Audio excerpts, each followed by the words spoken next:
ഈ 70കളിലും 80കളിലുമെല്ലാം ഒരു production executive ആണെങ്കിൽ തന്നെയും എൻ്റെ ഒരു പ്രധാന ഹോബി ഏറ്റവും കൂടുതൽ സിനിമ കണ്ടിരുന്ന ഒരു വ്യക്തി കൂടിയാണ്. സിനിമയാണ് എൻ്റെ പ്രധാന ഹോബി. അതെന്തുകൊണ്ട് ഒരു ഇംഗ്ലീഷ് പടങ്ങളാണ്. അതെന്തുകൊണ്ടങ്ങനെ സംഭവിച്ചു എന്നുള്ളത് എൻ്റെ ജീവിതത്തിൻ്റെ ആദ്യ തുടക്കം ഞാൻ നേരത്തെ പറഞ്ഞതുപോലെ ഈ ഇംഗ്ലീഷ് ചിത്രങ്ങൾ ഓടുന്ന തിയേറ്ററിലായിരുന്നല്ലോ. അപ്പോൾ അവിടെ നിന്നും ലഭിച്ച ഒരു സംഭവമാണത്. അപ്പം അങ്ങനെ ഇംഗ്ലീഷ് പടങ്ങൾ ഒത്തിരി കാണുന്ന ഒരു കൂട്ടത്തിലായിരുന്നു. കൂടാതെ ഈ ഇൻ്റർനാഷണൽ ഫിലിം ഫെസ്റ്റിവൽസ് അന്ന് നടക്കുന്ന ഒരു കാലഘട്ടത്തിൽ അങ്ങനെ അതിൽ പോയി അറ്റൻഡ് ചെയ്ത് നല്ല സിനിമകൾ കാണുക എന്നൊരു ശീലം കൂടി എനിക്കുണ്ടായിരുന്നു. അതെവിടെ നടന്നാലും ഞാൻ പോകും. അങ്ങനെ ചെന്നൈ നഗരത്തിൽ ആ പ്രാവശ്യത്തെ ഇൻ്റർനാഷണൽ ഫിലിം ഫെസ്റ്റിവൽ നടന്നു. ഞാനത് എല്ലാം അറ്റൻഡ് ചെയ്തു. ഒരു ഡെലിഗേറ്റായിട്ട് തന്നെ അതിൽ അറ്റൻഡ് ചെയ്തു. അതിൽ 7 ദിവസവും ഞാൻ എൻ്റെ സിനിമകളെല്ലാം കുറേ സിനിമകൾ ഞാൻ കാണാനിടയായി.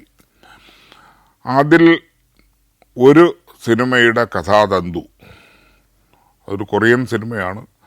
ആ സിനിമയുടെ കഥാതന്തു എൻ്റെ മനസ്സിനെ ആകർഷിച്ചു.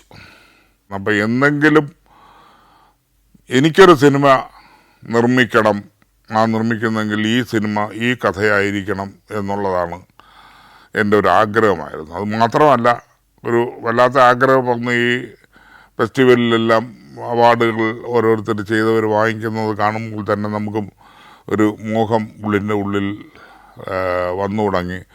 അത് എനിക്കും ഒരു അവാർഡ് വാങ്ങിക്കണം. അങ്ങനെ ഈ കഥ എൻ്റെ മനസ്സിൽ ഇങ്ങനെ കിടന്ന് ഈ മീനമാസിലെ സൂര്യൻ്റെ ഷൂട്ടിങ്ങിൻ്റെ അവസാന ഘട്ടത്തിൽ ഒക്കെ ഫ്രീ ആയിട്ടുള്ള സമയത്ത് ലെനിൻ്റെനോട് ഞാൻ പറഞ്ഞു, നമുക്കൊരു സിനിമ ചെയ്താലെന്താണെന്ന് സ്വന്തമായി. അതിനെന്താ ചെയ്യാമല്ലോ എന്ന് പുള്ളി പറഞ്ഞു. അപ്പോൾ നമുക്ക് കഥ നോക്കാം. അപ്പോൾ ഞാൻ പറഞ്ഞു, എൻ്റെ ഒരു ത്രെഡുണ്ട്, ആ ത്രെഡ് ഞാൻ പറയാം. അതിന് മലയാളീകരിച്ച് അതിൻ്റെ വ്യക്തമായ ഒരു സ്ക്രിപ്റ്റ് തയ്യാറാക്കി നമുക്ക് ചെയ്യാമെന്ന് പറയുന്നു. അങ്ങനെ അദ്ദേഹം ഞാൻ പറയുന്ന ആ കഥാതന്തുവിൻ്റെ ഒരു സ്കെൽട്ടൺ കേൾക്കുന്നു. അദ്ദേഹത്തിന് വളരെ ഇഷ്ടപ്പെടുന്നു. ഇത് നമുക്ക് ചെയ്യാം, ഇത് എഴുതി റെഡിയാക്കിയിട്ട് ഈ സിനിമ റിലീസ് കഴിഞ്ഞ ഉടനെ തന്നെ നമുക്കതിൻ്റെ വർക്കുമായി മുന്നോട്ട് പോകാമെന്നുള്ള ഒരു ധാരണയുണ്ടായി.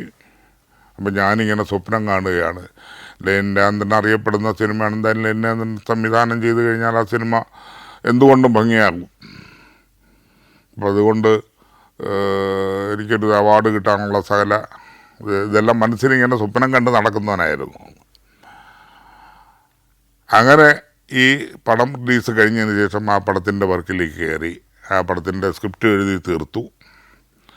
ആ ചിത്രത്തിൻ്റെ പേരാണ് ജാലകത്തിലെ പക്ഷി. റിലീസ് ചെയ്തിട്ടില്ല, ഷൂട്ടിങ് തുടങ്ങിയിട്ടുമില്ല, റിലീസ് ചെയ്തിട്ടില്ല. പക്ഷേ അതിൻ്റെ ഗാനങ്ങൾ അന്ന് അഭയദേവ്, ONB എന്നിവർ എഴുതി. ജെറി അമൽദേവാണ് അതിന് സംഗീതം നൽകിയിരിക്കുന്നത്. 6 പാട്ടുകളുണ്ട്. അതിൻ്റെ റെക്കോർഡിങ് കഴിഞ്ഞു. തിരുവനന്തപുരത്തുള്ള തരങ്കണി സ്റ്റുഡിയോയിലാണ് അതിൻ്റെ റെക്കോർഡിങ് നടന്നത്. യേശുദാസാണ് അതിലെ 3 പാട്ട് പാടിയിരിക്കുന്നത്. ചിത്ര, അതുപോലെ ആശാലത എന്നിവരാണ് അതിൽ പാടിയിരിക്കുന്നത്. വളരെ മനോഹരമായ ഗാനങ്ങളാണ്, വളരെ മനോഹരമായ. അപ്പോൾ അത് റെക്കോർഡിംഗ് ഒക്കെ കഴിഞ്ഞു. എൻ്റെ ഒരു കാസ്റ്റിംഗ് നടത്തി. അപ്പോൾ ആ ചിത്രത്തിൽ അഭിനയിക്കാൻ വേണ്ടി നമ്മൾ ഉദ്ദേശിപ്പിച്ചത് നമ്മളെ റഹ്മാൻ, ഒരു ക്യാരക്ടർ. 7 പേരേ ഉള്ളൂ ആർട്ടിസ്റ്റ് ആ സിനിമയിൽ. റഹ്മാൻ, ഈ കക്കാരവി, ശങ്കർ, ഓംപുരി, അന്ന് ഹിന്ദിയിലെ ഈ നല്ല ചിത്രങ്ങൾ മാത്രം അഭിനയിക്കുന്ന ഓംപുരി എന്ന നടൻ, പിന്നെ TG രവി, KPSC ലളിത, പിന്നെ പുതുമുഖമായ നായിക. അങ്ങനെ പുതുമുഖത്തിനെ തിരഞ്ഞു. അങ്ങനെ കണ്ടെത്തിയതാണ് ഇന്ന് ജയറാമിൻ്റെ ഭാര്യയായിരിക്കുന്ന പാർവതി. അപ്പോൾ ഈ പാർവതി അന്ന് ഞങ്ങൾ ഇങ്ങനെ പുതുമുഖങ്ങളെ തിരയുന്ന സമയത്ത് സ്കൂളിൽ പഠിക്കുന്ന ഒരു കാലഘട്ടമായിരുന്നു. KPSC ലളിതയാണ്. അവരുടെ ഒരു ഫ്രണ്ട് പറഞ്ഞിട്ടുള്ള ഒരു അറിവ് വെച്ചിട്ട് അവർ നമ്മളോട് ഈ കുട്ടിയെപ്പറ്റി കുട്ടിയുടെ പേര് നിർദ്ദേശിക്കുന്നത്, അതിൻ്റെ ഒരു വെയർ ബോർഡ്സ് നിർദ്ദേശിക്കുന്നത്. അങ്ങനെ ഞാനും എൻ്റെ ഒരു സുഹൃത്തും കൂടി ഈ പാർവതിയുടെ ജന്മഗ്രഹമായ കുടുംബ വീടായ കവിയൂർ, തിരുവല്ലയ്ക്കടുത്ത് കവിയൂർ എന്ന് പറഞ്ഞ സ്ഥലത്ത് ഞങ്ങൾ അന്വേഷിച്ച് ചെന്ന് ഈ കുട്ടിയെ നേരിട്ട് കാണുകയുണ്ടായി. അത് അപ്പോൾ കണ്ട മാത്രയിൽ തന്നെ ഞങ്ങൾക്ക് വളരെ ഇഷ്ടപ്പെട്ടു. കാരണം എന്ന് വെച്ചാൽ ചെറിയ കുട്ടിയാണെങ്കിൽ തന്നെ അതിൻ്റെ കണ്ണ് എന്ന് പറയുന്നത് വല്ലാത്ത ആകർഷണ ശക്തിയുള്ള ഒരു കണ്ണുള്ള ഒരു കുട്ടിയായിരുന്നു. അപ്പം അത് തന്നെയാണ് ഏറ്റവും വലിയ ഒരു മുതൽക്കൂട്ടായി ഞങ്ങൾ വെച്ചത്. അങ്ങനെ അവരെ അച്ഛനും അമ്മയോട് സംസാരിച്ചു. അത് കഴിഞ്ഞ് തിരുവനന്തപുരത്തേക്ക് വന്നു. അവിടെ ഒരു ചെറിയ മേക്കപ്പ് ടെസ്റ്റും ഒരു ചെറിയ ഷൂട്ടും വെച്ചു. അപ്പോൾ അതിൽ എല്ലാവർക്കും സാറ്റിസ്ഫൈ ആയി. അങ്ങനെ ഈ ചിത്രത്തിലെ നായികയായി കരാർ ചെയ്യപ്പെട്ടു. ശരിക്കു പറഞ്ഞാൽ അന്നൊരു സ്റ്റാമ്പ് പേപ്പർ എഗ്രിമെൻ്റാണ്. ഈ പടം റിലീസ് കഴിഞ്ഞാൽ റിലീസ് ചെയ്യുന്നത് വരെ മറ്റൊരു സിനിമയിൽ അഭിനയിക്കാൻ പാടില്ല എന്നും ഇതിൻ്റെ റെമ്യൂണറേഷൻ എന്ന് പറയുന്നത് 5000 രൂപയാണെന്നും 1000 രൂപയാണ് അഡ്വാൻസായി നൽകുന്നതെന്നും കാണിച്ചുകൊണ്ടുള്ള മുദ്രപത്രത്തിൽ പ്രിൻ്റ് ചെയ്ത ഒരു എഗ്രിമെൻ്റ് തയ്യാറാക്കുകയും ആ എഗ്രിമെൻറ്റിൽ ഇവർ ഒപ്പിടുകയും ചെയ്തിട്ടുണ്ട്. അപ്പോൾ അങ്ങനെ ഒരു എഗ്രിമെൻ്റ് വെച്ച് ബാക്കി കാര്യങ്ങളൊക്കെ ചെയ്തു. ഷൂട്ടിങ്ങിന് വേണ്ട തയ്യാറെടുപ്പുകളൊക്കെ നടത്തി തുടങ്ങി. ലൊക്കേഷൻ പോയി കണ്ടു. ഈ ചിത്രത്തിന് വേണ്ട തലശ്ശേരിയിൽ നിന്ന് മൈസൂർ പോകുന്ന റൂട്ടിലുള്ള കൂട്ടുപുഴ എന്ന് പറയുന്ന സ്ഥലത്ത്, കൂർഗ് ഡിസ്ട്രിക്റ്റാണത്, കൂർഗിലാണ്. കൂർഗിൽ ഡിസ്ട്രിക്റ്റിലെ കൂട്ടുപുഴ എന്ന് പറഞ്ഞ സ്ഥലത്താണ് നമ്മൾ ഷൂട്ടിങ്ങിനായി ലൊക്കേഷൻ കണ്ട് ഫിക്സ് ചെയ്തത്. അവിടെ ഒരു ചെറിയ ഒരു സെറ്റ് ഇടേണ്ടതായിട്ടുണ്ട്. അപ്പോൾ അതിൻ്റെ എല്ലാം ഫിക്സ് ചെയ്തു. തിരിച്ച് മദിരാശിയിൽ വന്നു. അവർക്കെല്ലാം അഡ്വാൻസ് നൽകി. ആവശ്യമുള്ള കോസ്റ്റ്യൂംസ് എല്ലാം പർച്ചേസ് ചെയ്തു. ഇനി ഷൂട്ടിങ്ങിന് ഒരു കഷ്ടിച്ച് ഒരു 20 ദിവസം ബാക്കിയുണ്ട് ഷൂട്ടിംഗ് ഡേറ്റിന്. ഇതെല്ലാം വാങ്ങിക്കഴിഞ്ഞപ്പോൾ എൻ്റെ സ്വന്തമായി അന്ന് വരെ അധ്വാനിച്ച കുറേ കാശുണ്ടായിരുന്നു. ആ കാശിൻ്റെ എല്ലാം തീർന്നു. അപ്പം അന്ന് മലയാള സിനിമ നിർമ്മിക്കുന്നതെന്ന് വെച്ചാൽ നമ്മൾ അനൗൺസ് ചെയ്ത് കഴിഞ്ഞാൽ ഉടനെ തന്നെ അതിനൊരു വിതരണക്കാരനെത്തും. ആ വിതരണക്കാരനൊരു അഡ്വാൻസ് നൽകും. പിന്നെ ഷൂട്ടിംഗ് സമയത്ത് അദ്ദേഹം ഈ വിതരണക്കാരൻ പറഞ്ഞിട്ടുള്ള കരാർ അനുസരിച്ചിട്ടുള്ള എമൗണ്ടുകൾ തന്നുകൊണ്ടിരിക്കും. ഇങ്ങനെയൊക്കെയാണ് അതിൻ്റെ ഒരു ബിസിനസ് എന്ന് പറയുന്നത് മലയാള സിനിമ. അപ്പോൾ ആ ഒരു ഉദ്ദേശത്തിലാണ് ഞാനും തുടങ്ങിയത്. അപ്പം ഞാനിതെല്ലാം തയ്യാറാക്കി കഴിഞ്ഞിട്ട് ഡിസ്ട്രിബ്യൂട്ടേഴ്സിനെ സമീപിച്ചു. ഏറ്റവും വലിയ ഡിസ്ട്രിബ്യൂട്ടർമാരെയാണ് സമീപിച്ചത് അങ്ങനെ ഒരു സിനിമ. അങ്ങനെ ഈ ഡിസ്ട്രിബ്യൂട്ടർ ഓഫീസുകളിൽ കയറി ഇറങ്ങി എൻ്റെ ചെരുപ്പ് തേഞ്ഞതല്ലാതെ ഒരു ഡിസ്ട്രിബ്യൂട്ടറും ഈ ലെനിൻ രാജേന്ദ്രൻ എന്ന് പറയുന്ന വ്യക്തിയുടെ സിനിമ, അവരെല്ലാം അന്നത്തെ കാലത്ത് കൊമേഴ്സ്യലായിട്ട് ചിന്തിക്കുന്ന ആൾക്കാരാണ് ഈ ഡിസ്ട്രിബ്യൂട്ടേഴ്സ് മുഴുവൻ. ഒരു ഓടുന്ന സിനിമയാണെങ്കിൽ അതിൻ്റെ കഥ ഇതെല്ലാം മനസ്സിലാക്കിയിട്ട്, ആ സിനിമയെ പറ്റി മനസ്സിലാക്കിയിട്ടേ എടുക്കുള്ളൂ. അപ്പം അതൊന്നും ആലോചിക്കാതെയാണ് ഇതിലെടുത്ത് ചാടിയത്. അങ്ങനെ എല്ലാ ഡിസ്ട്രിബ്യൂട്ടറും കൈയൊഴിഞ്ഞു. അങ്ങനെ നിവൃത്തിയില്ലാതെ ആ സിനിമ അവിടെ വച്ച് നിർത്തേണ്ടി വന്നു. മുന്നോട്ട് പോകാൻ സാമ്പത്തിക സ്ഥിതി അനുവദിക്കാത്തത് കൊണ്ട്. പിന്നെ ഷൂട്ടിങ്ങിന് പോയി അവിടെ ചെന്ന് നാണം കെടുന്നതിന് പകരം ഷൂട്ടിങ്ങിന് പോകാതിരുന്നാൽ മതിയല്ലോ എന്ന് വിചാരിച്ച് ഞാനവിടെ തന്നെ നിർത്തി. പോയത് പോട്ടെ എന്നുള്ള വിചാരിച്ചിട്ട്. പക്ഷേ ഒരു കുറച്ച് നാൾ കഴിഞ്ഞ്, ഒരു 6 മാസം 8 മാസത്തോളം പിന്നിട്ടപ്പോൾ ഒരു വ്യക്തി, എൻ്റെ സ്നേഹിതൻ മുഖാന്തരം എന്നെ വന്ന് കാണുകയും അദ്ദേഹം പറഞ്ഞു, ഞാൻ കുറച്ച് പൈസ തരാം, നിങ്ങൾ ഷൂട്ടിങ് തുടങ്ങിക്കോളൂ. ഷൂട്ടിങ് തീർക്കാനുള്ള ഒരു എമൗണ്ട് ഞാൻ തരാമെന്ന് പറയുന്നു. അപ്പോൾ അത് ഷൂട്ടിങ് തീർന്നിട്ട് പടം റിലീസാകുന്ന സമയത്ത് എനിക്ക് തിരിച്ച് നൽകണം. അതിൻ്റെ ഒരു ലാഭത്തിൻ്റെ വിഹിതവും നൽകണം എന്നാണ് പറഞ്ഞിരുന്നത്. അപ്പം അങ്ങനെ അത് റെഡിയായി. അപ്പോൾ വീണ്ടും എല്ലാവരും ഒന്ന് റീകോൺസ്റ്റിറ്റ്യൂട്ട് ചെയ്തു. അതിനുള്ള തയ്യാറെടുപ്പ് നടത്തിക്കൊണ്ടിരിക്കുന്നതിനിടയിൽ ലെനിൻ രാജേന്ദ്രൻ മറ്റൊരാളിൻ്റെ ബൈക്കിൻ്റെ പുറകിലിരുന്ന് എവിടെയോ പോകുന്ന ഒരു സന്ദർഭത്തിൽ ആ വണ്ടി ആക്സിഡൻ്റ് ആവുകയും ലെനിൻ രാജേന്ദ്രൻ മൾട്ടിപ്പിൾ ഫ്രാക്ചറായിട്ട് ഹോസ്പിറ്റലിൽ അഡ്മിറ്റ് ചെയ്യുകയും ചെയ്തു. ഒരു വർഷം കഴിഞ്ഞിട്ടാണ് അദ്ദേഹം പിന്നെ ഒരു നടക്കാനും ഇരിക്കാനും ഒക്കെ ഉള്ള ഒരവസ്ഥയിലായത്. ഇതിനിടയിൽ തന്നെ ഇതിനുവേണ്ടി മുടക്കാമെന്ന് പറഞ്ഞ ആൾ പോയി. ഒരാൾ വന്ന് സഹായിക്കാമെന്ന് പറഞ്ഞാൽ ഒരു പരിധിയില്ലേ. അദ്ദേഹം ഒരു വർഷത്തും വെയിറ്റ് ചെയ്യില്ല. ഇത് നടക്കില്ല, ഈ സിനിമ നടക്കാൻ ചാൻസ് ഇല്ല എന്ന് പറഞ്ഞിട്ട് അദ്ദേഹവും പോയി. അങ്ങനെ ഇന്നും തുടങ്ങാൻ പറ്റാതെ ആ സിനിമ ഒരു നിത്യ വിസ്മൃതിയിലാണ്. അതാണ് ജാലകത്തിലെ പക്ഷി. നിങ്ങളുടെ സ്വപ്നത്തിലെ ആ യാത്രയ്ക്കായി ഇനി ഒരുങ്ങാം. യൂറോപ്പിന്റെ ഹൃദയഭൂമിയിലൂടെ 13 ദിവസത്തെ സഞ്ചാരം. പ്രമുഖമായ 10 രാജ്യങ്ങളിലൂടെയുള്ള യാത്ര. ഫ്രാൻസിലെ പാരീസ് എന്ന സ്വപ്ന നഗരം. ഈഫൽ ഗോപുരത്തിന് മുകളിൽ നിന്നുള്ള കാഴ്ചകൾ. ബെൽജിയത്തിലെ അറ്റോമിയവും നഗരചത്തുരങ്ങളും. നെതർലാൻഡ്സിലെ സുന്ദര ഗ്രാമങ്ങളും ടുലിപ്പ് ഗാർഡനുകളും. ജർമ്മനിയിലെ ബ്ലാക്ക് ഫോറസ്റ്റും റൈൻ റിവർ ക്രൂസും. സ്വിസ് ആൽപ്സിലെ ഹിമപർവ്വതങ്ങൾ. അതിനു മുകളിലേക്കുള്ള കേബിൾ കാർ യാത്ര. ലിച്ചൻസ്റ്റൈൻ എന്ന ആൽപൈൻ രാജ്യം. ഓസ്ട്രിയൻ ഗ്രാമഭംഗി. സ്ലൊവേനിയയിലെ പ്രകൃതി അത്ഭുതങ്ങൾ. ഇറ്റലിയുടെ ചരിത്ര നഗരങ്ങളായ വെനീസും പിസയും ഫ്ലോറൻസും റോമും. പിന്നെ വത്തിക്കാനും അവിടുത്തെ സെന്റ് പീറ്റേഴ്സ് ബസിലിക്കയും. സഞ്ചാരത്തിന്റെ സൂപ്പർ ഹിറ്റായി മാറിയ ഈ യാത്രയിൽ പങ്കെടുക്കാൻ ഉടൻ തന്നെ വിളിക്കുക. ഫോൺ 75919 66600.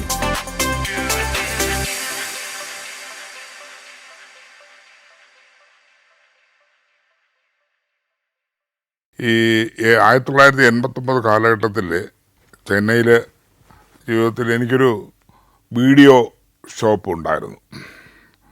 ആ വീഡിയോ ഷോപ്പ് ഈ പുതിയ ഇംഗ്ലീഷ് സിനിമകൾ വന്ന് അതിനെ വാടകയ്ക്ക് കൊടുക്കുന്നത്, കോപ്പി ചെയ്തിട്ട് കാസറ്റുകളാക്കി, വീഡിയോ കാസറ്റാക്കി അതിന് വാടകയ്ക്ക് കൊടുക്കുന്ന ഒരു ഏർപ്പാടുണ്ടായിരുന്നു. അപ്പോൾ അതിനുള്ള അങ്ങനെ ഒരു ഷോപ്പ് ഞാൻ അവിടെ തുടങ്ങിയിരുന്നു. അപ്പോൾ ആ ഷോപ്പിലിങ്ങനെ ഇംഗ്ലീഷ് പടങ്ങൾ വരുന്ന കൂട്ടത്തിൽ ഒരു സിനിമ കാണാനിടയായി. അത് മിക്കവാറും സിനിമയും ഞാൻ കാണും. ഇതിനെങ്ങനെ കോപ്പി ചെയ്യുന്ന സമയത്ത് തന്നെ കാണും. എല്ലാ സിനിമയും കാണാറുണ്ട്. അപ്പം എങ്കിലും ഇത് പ്രത്യേകം ശ്രദ്ധിച്ചു. അപ്പോൾ ആ സിനിമയുടെ പേരാണ് see no evil hear no evil എന്ന് പറഞ്ഞ അന്നത്തെ ഹോളിവുഡിലെ ഹാസ്യ സാമ്രാട്ടുകളെന്നൊക്കെ വിശേഷിപ്പിക്കാവുന്ന വലിയ ആർട്ടിസ്റ്റുകൾ പെർഫോം ചെയ്ത ഒരു സിനിമയായിരുന്നു. അപ്പം അത് കണ്ടിട്ട് എനിക്കങ്ങനെ മനസ്സിലിങ്ങനെ അത് മലയാളീകരിച്ച് നമുക്ക് സിനിമ എടുക്കാം എന്നുള്ള ഒരു ചിന്ത ഉണ്ടായിരുന്നു.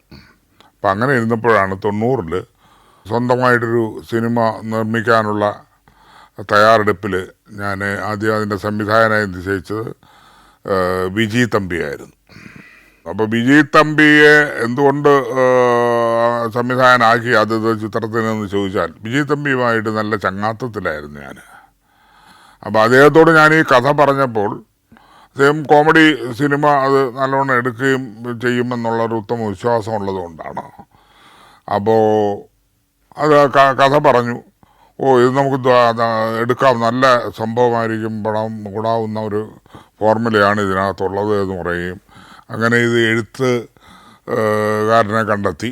അതായത് രഞ്ജിത്ത്, നമ്മളെ സംവിധായകനും എഴുത്തുകാരനുമൊക്കെയായ രഞ്ജിത്ത്. അങ്ങനെ രഞ്ജിത്തിനെ സമീപിച്ചു, ഈ കഥ പറഞ്ഞു. രഞ്ജിത്ത് എഴുതാമെന്ന് ഏറ്റു. അങ്ങനെ എഴുതാനുള്ള ഏർപ്പാടുകൾ തിരുവനന്തപുരത്ത് ഉള്ള ഒരു ഹോട്ടലിൽ ഏർപ്പാട് ചെയ്തു. അദ്ദേഹം ഇരുന്നു, എഴുതാൻ തുടങ്ങി. എന്നിട്ട് ഞാൻ വീണ്ടും മദിരാശിയിലേക്ക് തിരിച്ചു പോയി മറ്റ് ജോലികളിൽ വ്യാപൃതനായി. അങ്ങനെ ഏതാണ്ട് ഒരു 2 മാസം ഒക്കെ കഴിഞ്ഞപ്പോഴത്തേക്ക് ഞാൻ തിരിച്ചു വന്നപ്പോൾ എല്ലാവരും വിളിക്കുകയാണ്, രഞ്ജിത്ത് അത്യാവശ്യം വരണമെന്ന് വിളിച്ചനുസരിച്ച് ഞാനവിടെ എത്തി. എത്തിയപ്പോഴത്തേക്ക് അവർ പറഞ്ഞു, ഈ തമ്പിയും ഈ രഞ്ജിത്തും കൂടി പറഞ്ഞു, ഈ കഥ മുന്നോട്ട് പോകുന്നില്ല, അതൊരു ഇൻ്റർവെൽ പോർഷനിൽ തന്നെ സ്റ്റക്കപ്പായി പോവുകയാണ്. കാരണം ഇംഗ്ലീഷ് ചിത്രം വിജയിച്ചതിൻ്റെ കാരണം അതിൽ പെർഫോമൻസ് വൈസ് ഭയങ്കര പെർഫോമൻസാണ്. ആ പെർഫോമൻസിൻ്റെ ഒരു ഇതിലാണ് ആ സിനിമ ഓടിയത്. അപ്പോൾ അതുകൊണ്ട് നമുക്ക് മലയാളത്തിൽ അങ്ങനെ ഒരു പെർഫോം ചെയ്യാനായിട്ട് ഒരാളെ ഉള്ളൂ. മറ്റ് ഹാസ്യമൊക്കെ ചെയ്ത് ഫലിപ്പിക്കാൻ പറ്റുന്ന ഈ റോള് ചെയ്ത് ഫലിപ്പിക്കാൻ ആരുമില്ല. അവിടെ ജഗതി ശ്രീകുമാർ മാത്രമാണ് അങ്ങനെ ഒരു റോളിന് പറ്റുന്നത്. പിന്നെ ബാക്കിയുള്ള ആരെയും നമുക്ക് മനസ്സിൽ വരുന്നില്ല. അതൊന്നും മുന്നോട്ട് പോകുന്നില്ല, ആ കഥ മുന്നോട്ട് പോകുന്നില്ല. ഇത് എവിടെ കൊണ്ട് ചെയ്യും, എന്ത് ഫിനിഷ് ചെയ്യും, എങ്ങനെ ഫിനിഷ് ചെയ്യും എന്നുള്ളതിലേക്ക് എത്തുന്നില്ല. അപ്പം അതുകൊണ്ട് നമുക്ക് ഈ കഥ ഉപേക്ഷിക്കാം എന്ന് പറയുന്നു. അത് എനിക്ക് വളരെ നിരാശയാകുന്നു. ഞാൻ ഈ സിനിമ ഉപേക്ഷിക്കാൻ തയ്യാറെടുക്കുന്നു. അപ്പോൾ അങ്ങനെ ഇരുന്നപ്പോഴത്തേക്കാണ് രഞ്ജിത്ത് പറഞ്ഞു, നല്ല കോമഡിയും കുടുംബ പശ്ചാത്തലവുമുള്ള നല്ല ഒരു സിനിമയുടെ കഥ ഞാൻ പറയാം. അത് കേട്ടതിന് ശേഷം വേണോ വേണ്ടിയോ അല്ല ഈ സിനിമ നിർമ്മിക്കണോ വേണ്ടിയോ എന്ന് തീരുമാനിക്കാം. എന്തായാലും നേരത്തെ ശശി കൊണ്ടുവന്ന ആ കഥ എനിക്ക് ബുദ്ധിമുട്ടാണ് ഇനി അങ്ങോട്ട് തുടർന്നെഴുതാൻ. ഇനി വേറെ ആരെങ്കിലും എഴുതാൻ കഴിയുമെങ്കിൽ അവരെ വെച്ച് എഴുതിക്കൊള്ളൂ എന്ന് പറഞ്ഞു. പിന്നെ അങ്ങനെ ഒരു നല്ല എഴുത്തുകാരൻ അങ്ങനെ പറയുമ്പോൾ പിന്നെ ഞാനത് വേറെ ഒന്നും, പക്ഷേ ഒരു നിരാശയുണ്ട് അത് ചെയ്യാൻ പറ്റാത്തതിൽ. അങ്ങനെ വേറൊരു കഥ അദ്ദേഹം അവിടെ വെച്ച് തന്നെ പറയുകയുണ്ടായി. ഒരു ജയറാം ഒരു പേടിത്തൊണ്ടനായ പോലീസുകാരനായിട്ടാണ്, കോൺസ്റ്റബിളായിട്ട്. അപ്പോൾ അതിനെ ബേസ് ചെയ്ത് നാട്ടുമ്പുറത്ത് നടക്കുന്ന ഒരു കഥയാണത്. ആ കഥ വളരെ നല്ല കഥയായി തോന്നി. അപ്പം അങ്ങനെ ആ കഥയായിട്ടാണ് നന്മ നിറഞ്ഞവൻ ശ്രീനിവാസൻ എന്ന പേരിൽ പിന്നീട് പുറത്തിറങ്ങിയത്. ഈ ഞാൻ നേരത്തെ എഴുതാൻ ഉദ്ദേശിച്ച ആ കഥ നമ്മൾ അത് വിട്ടു. പക്ഷേ വാരഫലം എന്ന പേരിൽ ആ സിനിമ മലയാളത്തിൽ നിർമ്മിക്കപ്പെട്ടു. വാരഫലം, അത് ശ്രീനിവാസൻ, മുകേഷ് ഒക്കെയാണ് അതിൽ അഭിനയിച്ചത്. തിലകൻ ചേട്ടൻ ഒക്കെയാണ് അതിൽ അഭിനയിച്ചത്. അപ്പോൾ ഓടിയ സിനിമയായിരുന്നു വാരഫലം. ഇതിനെ ബേസ് ചെയ്തിട്ടായിരുന്നു, ഈ നമ്മളുടെ നേരത്തെ പറഞ്ഞ ഇംഗ്ലീഷ് സിനിമയെ ബേസ് ചെയ്തിട്ടുള്ള കഥയായിരുന്നു. അപ്പോൾ അങ്ങനെയാണ് ഈ നന്മറഞ്ഞവൻ ശ്രീനിവാസൻ ആലപ്പുഴയുടെ കുട്ടനാടിൻ്റെ പശ്ചാത്തലത്തിൽ അത് ചിത്രീകരണം നടന്നുകൊണ്ടിരിക്കുമ്പോൾ തന്നെ ഇത് ആൾറെഡി സ്ക്രിപ്റ്റ് കംപ്ലീറ്റ് ചെയ്ത് എഴുതി വായിച്ചു കേട്ടു. അത് ഇനി ഒരു മാറ്റവും വരുത്തണ്ട എന്നുള്ള തയ്യാറെടുപ്പോടുകൂടിയാണ് ഞാൻ ഷൂട്ടിങ്ങിന് തന്നെ പുറപ്പെട്ടത്. അപ്പം അങ്ങനെ ഏതാണ്ട് ഒരു 60-70% ഷൂട്ടിംഗ് നടന്നു തീർത്തു. ഇനി ക്ലൈമാക്സാണ് എടുക്കാനുള്ളത്. അങ്ങനെ ഒരു ദിവസം ഞാൻ പുറത്ത് പോയിട്ട് തിരിച്ച് വരുമ്പോഴത്തേക്ക് അത്യാവശ്യം എന്നെ ലൊക്കേഷനിൽ വിളിപ്പിച്ച് ഞാൻ ലൊക്കേഷനിൽ ചെല്ലുമ്പോൾ ഈ എഴുത്തുകാരനായ രഞ്ജിത്ത്, വിജയ് തമ്പി എല്ലാവരും എനിക്ക് വേണ്ടി വെയിറ്റ് ചെയ്യാണ്. അപ്പോൾ അവർ പറഞ്ഞത് എൻ്റെ ക്ലൈമാക്സിലൊരു ചെറിയ മാറ്റം വരുത്തുന്നുണ്ട്, അത് നമുക്കത് ഒന്ന് പറയാൻ വേണ്ടിയിട്ട് വിളിപ്പിച്ചാണെന്ന് പറഞ്ഞു. ഞാൻ പറഞ്ഞ ഒരു മാറ്റവും വരുത്താൻ പറ്റില്ല. എന്ത് മാറ്റമാണ്? നമ്മൾ ക്ലൈമാക്സ് നിശ്ചയിച്ചിട്ടുള്ള ഒരു ക്ലൈമാക്സ് അല്ലേ, എഴുതപ്പെട്ട ഒരു ക്ലൈമാക്സ് അല്ലേ. അപ്പം അത് വളരെ നല്ല ക്ലൈമാക്സാണ്, അത് മതി ഈ സിനിമയ്ക്ക് എന്ന് പറയുന്നു.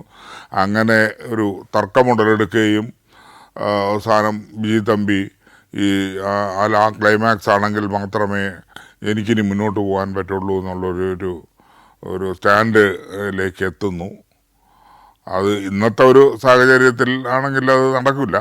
പക്ഷേ ആദ്യം ഒരു സിനിമ എടുത്ത് പൈസ മുടക്കി വളരെ കഷ്ടപ്പെട്ട് പൈസ ഉണ്ടാക്കി എടുക്കുന്ന ഒരാളെ സംബന്ധിച്ചിടത്തോളം അവിടെ ഒരു പടം നിന്ന് പോവുക എന്നുള്ളത് വളരെ ബുദ്ധിമുട്ടല്ലേ. അപ്പോൾ അതിനിപ്പോൾ വഴങ്ങി ഞാനതിന് സമ്മതിക്കേണ്ടി വന്നു. അപ്പോൾ അങ്ങനെ അതിൻ്റെ ഒരു ക്ലൈമാക്സൊക്കെ ഞാൻ വിചാരിച്ചതിൽ നിന്നും അത്ര ഭംഗിയാക്കാൻ കഴിഞ്ഞില്ല. അപ്പോൾ അതിനനുസരിച്ചിട്ടുള്ള ഒരു കളക്ഷനെ ആ ചിത്രത്തിൽ നിന്നും നേടാൻ കഴിഞ്ഞുള്ളൂ എന്നുള്ളതാണ് ആ ചിത്രത്തിൻ്റെ ഒരു പരമാർത്ഥം. അപ്പോൾ ജയറാമാണ് അതിലെ പ്രധാന കഥാപാത്രത്തെ ചെയ്യുന്നത്. രഞ്ജിനിയുണ്ട്, പിന്നെ ഉർവശിയുണ്ട്, തിലകനുണ്ട്, ഒടുവിൽ ഉണ്ണികൃഷ്ണൻ എന്നിവരാണ് ചെയ്തത്. ഈ അന്നത്തെ ഒരു ജയറാമിനെയൊക്കെ ഉള്ള എൻ്റെ സിനിമയുടെ ബഡ്ജറ്റ് തന്നെ അന്ന് 12 ലക്ഷം രൂപയാണ്. ആ സിനിമ ഇത്രയും ആർട്ടിസ്റ്റുകൾ ഉണ്ടായിട്ടും 12 ലക്ഷം രൂപയ്ക്കാണ് ആ സിനിമയുടെ ബഡ്ജറ്റ് ഇട്ടിരുന്നത്. പക്ഷേ ആ ബഡ്ജറ്റിൽ തീർന്നില്ല, 14 ലക്ഷം രൂപയായി. പക്ഷേ അത് കുഴപ്പമില്ലാതെ ഡിസ്ട്രിബ്യൂട്ടർ ഏറ്റെടുക്കുകയും അത് ബാക്കി കാര്യങ്ങളൊക്കെ ചെയ്യുകയും ചെയ്തിട്ടുണ്ട്. അപ്പോൾ ഈ ജയറാമിനൊക്കെ വളരെ ചെറിയ ഒരു റെമ്യൂണറേഷനാണ് അന്ന് വാങ്ങിക്കുന്നത്. അത്രയാണ്, ഒരു ആയിരങ്ങളാണ്, അല്ലാതെ ലക്ഷങ്ങളിലേക്ക് കടന്നിട്ടില്ല. ഇന്നത്തെ കോടികളിലേക്കൊന്നും കടന്നിട്ടില്ല. ലക്ഷങ്ങൾ ആയിരങ്ങൾ മാത്രം എല്ലാവരും, എല്ലാ ആർട്ടിസ്റ്റും റെമ്യൂണറേഷൻ വാങ്ങിക്കുന്ന ഒരു കാലഘട്ടത്തിലായിരുന്നു ആ സിനിമ. അപ്പം അത് തീർത്തു, വളരെ ഭംഗിയായി റിലീസും ചെയ്തു. ഗിരീഷ് പുത്തഞ്ചേരി എത്തി, രാവിലെ കുളിച്ച് റെഡിയായി ജോലിയിലേക്ക് കടക്കാനുള്ള സമയത്ത് ഇത് അദ്ദേഹത്തിന് ലിറിക്സ് എഴുതുന്നതിന് മുമ്പ് ഈ ചിത്രത്തിൻ്റെ കഥ പൂർണ്ണമായും കേൾക്കേണ്ടതുണ്ട്. എന്നാൽ മാത്രമേ അതിനനുസരിച്ചുള്ള ലിറിക്സ് എഴുതാൻ പറ്റൂ. അപ്പോൾ ഈ ചിത്രത്തിൻ്റെ സംവിധായകൻ തുളസീദാസാണ്. ഈ കഥ കേട്ട് കഴിഞ്ഞ് അദ്ദേഹവും ഭയങ്കര മൗനമായ ഒരു മ്ലാനമായ മുഖത്തോടുകൂടി എണീറ്റ് എന്നെ വിളിച്ച് ഒന്ന് പുറത്തേക്ക് വരുമോ എന്ന് ചോദിച്ചു. അങ്ങനെ ഞാനും പുള്ളിയുമായിട്ട് പുറത്തേക്ക് പോയി ദൂരെ മാറി നിന്ന് സംസാരിച്ചു. ഇതേ ചായയുള്ള കഥയാണ് മറ്റന്നാൾ ഷൂട്ടിംഗ് തുടങ്ങാൻ പോകുന്ന സത്യനന്ദിക്കാടിൻ്റെ സിനിമ.